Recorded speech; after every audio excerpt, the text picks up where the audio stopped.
प्रधानमंत्री नरेंद्र मोदी के अथक प्रयासों के बाद भी जनता हो रही परेशान। समय पर एक बार में संपूर्ण रूप से राशन प्राप्त नहीं हो पा रहा है या फिर संबंध में खाद्य अधिकारी से चर्चा की गई तो घुमा फिरा के जवाब देते हुए नजर आए। जनता परेशान है, राशन प्राप्त नहीं हो रहा है। कंट्रोल विक्रेता भी परेशान है कि उन्हें समय पर राशन नहीं मिल पा रहा है। कई कंट्रोल की शिकायत है कि हर महीने कम राशन भेजा जा रहा है और पेंडेंसी बढ़ती जा रही है। अभी तक ऐसी कोई शिकायत किसी उपभोक्ता से प्राप्त नहीं हुई है कि दुकान ना खुलने के कारण उन्हें राशन प्राप्त नहीं हो पा रहा है। फिर भी इस विषय में हम सभी जेएसओस को पाबंद करके कल से ये दिखवाएंगे कि कौन सी ऐसी दुकानें हैं जो सिर्फ एक ही समय खुल रही हैं। सामान्यतः दुकानों को और कई बार स्थानीय परिस्थिति को देखते हुए विक्रेताओं के द्वारा उचित मूल्य दुकान को सुबह से लेकर शाम के समय में सेट करके खोला जाता है और खोला जाना चाहिए दैनिक रूप से नियमित रूप से। मैम, जैसे कोई कंट्रोल सस्पेंड हो जाता है तो उसको दूसरी जगह अटैच किया जाता है, लेकिन सस्पेंड होने के बाद भी अगर वहाँ से कहीं से गल्ला बढ़ता है तो उस पर क्या कार्रवाई की जाती है? सस्पेंड होने के बाद डिपेंड करता है कि उस दुकान को अटैच करने के बाद उसी स्थान से संचालित करने के यदि निर्देश है तो वहाँ से बांटने में उपभोक्ताओं की दृष्टि से कोई गलत चीज़ नहीं है, उसमें कार्यवाही नहीं होगी। जो फूड इंस्पेक्टर होते हैं वो अपने अपने एरिया में जाके माहाना निरीक्षण करते हैं कि नहीं करते हैं? बिल्कुल करते हैं। उसकी क्या नियम होता है, किस डेट में जाते हैं, कितने कितने कंट्रोल के उसमें कितने एरिया के हिसाब से वो निरीक्षण अधिकारी क्षेत्रवार कनिष्ठ आपूर्ति अधिकारियों का कार्य विभाजन किया जाता है ताकि और एक आनुपातिक रूप से ये देखा जाता है कि वो विधिवत उनका निरीक्षण कर पाएँ। ऑनलाइन निरीक्षण की भी व्यवस्था है और सतत रूप से जेएसओस के द्वारा निरीक्षण लोगों को अवेयर करवाने के लिए ये जो शिकायतें आती हैं इसमें की जो त्रुटियाँ होती हैं इनको अवेयर कराने के लिए लोगों को क्या खाद्य विभाग की तरफ से कोई ऐसा कोई अवेयरनेस प्रोग्राम या कोई ऐसी गाइडलाइन या टोल फ्री नंबर कुछ ऐसा दिया गया है? मुख्यमंत्री हेल्पलाइन नंबर पहले से सक्रिय है जिस पे हमें शिकायतें प्राप्त होती हैं और उनके निराकरण भी समय सीमा में किए जाते हैं। और इसके अतिरिक्त जेएसओस के माध्यम से दुकानों पे भी जेएसओस के नंबर लिखवाए गए हैं ताकि यदि उपभोक्ता चाहे तो उनके मोबाइल नंबर पे वो वहाँ से स्थानीय रूप से अधिकतर लोग शिकायत करने से इसलिए डर जाते हैं क्योंकि उनका फिर कार्ड बंद कर दिया जाता है या होल्ड कर दिया जाता है, तो उन लोगों के लिए क्या चीज़ें हैं? ऐसा नहीं है। यदि आपके पास ऐसे कोई उदाहरण है कि व्यक्ति शिकायत करने से डर रहा है तो हमें बताएं, क्योंकि डरने का तो कोई ऐसा विषय ही नहीं है। ये शिकायत निवारण तंत्र ही इसलिए है कि अगर उपभोक्ता परेशान है तो उसकी शिकायत का निराकरण किया जाए। और विभिन्न फोरम है इसके लिए।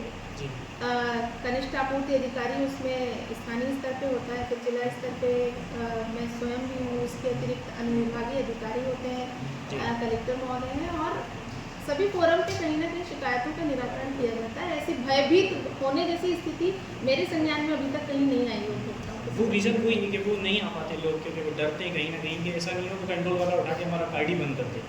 उन सारी चीज़ों के लिए वो क्या एक दुकानों पे क्या चस्पा किया जाता है कि खाद्य विभाग का एक टोल फ्री नंबर है कि यहाँ कॉल कर सकते हैं, इसी दुकान से परेशान है तो कुछ ऐसा कोई शिकायत के लिए कुछ लिखा हुआ है 181 सभी दुकानों पर है। कनिष्ठ आपूर्ति अधिकारियों के नंबर डिस्प्ले करने के लिए सभी विक्रेताओं को निर्देशित किया। मैम, एक समस्या और सामने आई है कि जो कार्ड गलत लोगों के हाथों में वो कंट्रोल से राशन तो लेते हैं मगर वो उन्हें प्राइवेट दुकानों पे पुनः रीसेल कर देते हैं और भारी मात्रा में कुछ प्राइवेट दुकानों पे सरकारी गल्ला सप्लाई हो रहा है। नहीं, ये तो बहुत ही जनरलाइज सेंटेंस है। इसमें आप एक तो फर्जी राशन कार्ड जो आप बोल रहे हैं, गलत राशन कार्ड, ये निर्धारित कैसे होगा कि वो गलत राशन कार्ड है? एक प्रक्रिया है। स्थानीय निकाय द्वारा किसी व्यक्ति को चिन्हांकित किया जाता है कि ये फला व्यक्ति में एनएफएसए के अंतर्गत पात्र है। उसके बाद उसका स्थानीय निकाय से चिन्हांकन होने के बाद वो हमारे पास ऑनलाइन पोर्टल पे आता है। उसके जो वैधानिक दस्तावेज होते हैं पात्रता से संबंधित, उसके बाद उसको पात्रता दी जाती है। तो उसको वैध अवैध बोलना ये तो एक जांच का विषय है। फिर यदि आपके पास ऐसी कोई चीज़ है तो वो तथ्यात्मकता के साथ। कई दुकानें ऐसी हैं जहाँ से सरकारी राशन को खरीदा जाता है और उन्हें मेन मार्केट में सप्लाई किया जाता है। कंट्रोल से राशन बिकते ही उन प्राइवेट दुकानों पे बेच दिया जाता है। नहीं, आपका प्रश्न नहीं समझी मैम, हितग्राही कंट्रोल से राशन खरीदता है और वही राशन एक प्राइवेट दुकान पे जाके पुनः बेच देता है। देखिए, उपभोक्ता पे ऐसा कोई प्रतिबंधात्मक कानून नहीं है। शासन की नीति के अनुसार वो व्यक्ति अगर पात्र है, राष्ट्रीय खाद्य सुरक्षा अधिनियम कानून के तहत उसे चिन्हांकित किया गया है पूरी विधिवत रूप से और वो राशन लेता है, उसके बाद वो उस राशन का उपयोग करने के लिए पूरी तरह स्वतंत्र है। वर्तमान कानून में उपभोक्ता पे किसी तरह की गैर मतलब कानूनी कार्यवाही इस संबंध में नहीं बनती। कार्ड अप्लाई करता है नया कार्ड कोई किसी को चाहिए गरीबी रेखा में,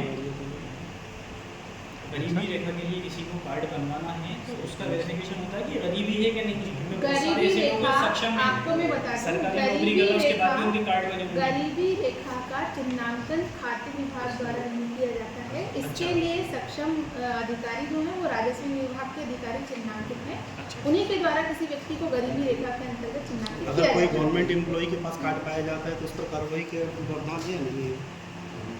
जो कि गरीबी नियमानुसार उसमें प्रावधान बनते हैं उसमें कार्यवाही। तो वो राजस्व विभाग करेगा कि आपका विभाग करेगा?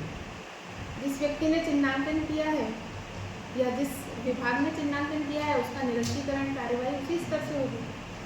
मैम जैसे कि कभी बुराड़िया ने बताया था आपको कि एक पंचायत में वहाँ के हितग्राही जो हैं वो लगातार शिकायतें कर रहे हैं कि हमारे पास समय पर गेहूँ या कोई भी सामान नहीं पहुँच रहा है और कंट्रोल वाले का कहना है कि हमारे पास यहाँ आपके द्वारा ही नहीं पहुँच पा रहा है। क्या आपको लगता है? देखिए, हर महीने एडवांस फीडिंग कराई जाती है उचित मूल्य दुकानों पे, जो कि नागरिक आपूर्ति निगम के माध्यम से करवाई जाती है। मुख्यमंत्री युवा अन्न ज्योति योजना के जो अंतर्गत जो चयनित लाभार्थी हैं उनके द्वारा ये राशन प्रति माह दुकानों पर पहुंचाया जा रहा है। जो ग्राम बुराड़िया में है वहाँ गेहूँ पहुंच चुका है, चावल नमक शक्कर पहुंच रहा है। और साथ ही इसमें बता दूं कि यदि कोई उपभोक्ता उस चालू माह में राशन नहीं ले पाता है तो वर्तमान व्यवस्था में अगले माह की 10 तारीख तक भी उसे पूरा राशन प्राप्त करने की सुविधा उपलब्ध रहती है। मैम लेकिन उसमें एक चीज़ ये भी